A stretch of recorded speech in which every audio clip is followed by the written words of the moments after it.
Cubes అనేవి పెద్దగానే ఉండాలి. మీరు దీంట్లో దోసకాయ కాదండి, వంకాయ కూడా వేసుకోవచ్చు.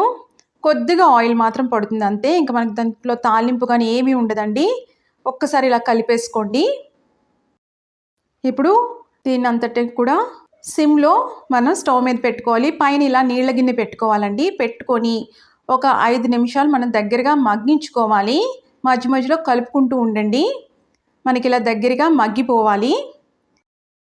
ఇంకా మనం సెపరేట్‌గా ఆయిల్ వేసుకొని అవసరం లేదు. ఏమీ అవసరం లేదండి. ఇప్పుడు ఒక మీడియం సైజు ఆనియన్ నేను ఇలా క్యూబ్స్‌గా కట్ చేసి వేసుకున్నాను.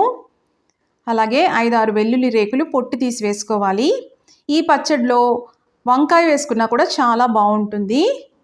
కొద్దిగా చింతపండు వేసుకోవాలి. అలాగే గుప్పెడు కరివేపాకు, కొత్తిమీర కూడా వేసుకోవాలి. ఇది చాలా రుచిగా ఉంటుందండి. పైగా అంతా మనము హాఫ్ బాయిల్డ్‌లా తీసుకోవడం వల్ల ఆరోగ్యపరంగా కూడా చాలా మంచిది. జొన్న రొట్టెల్లో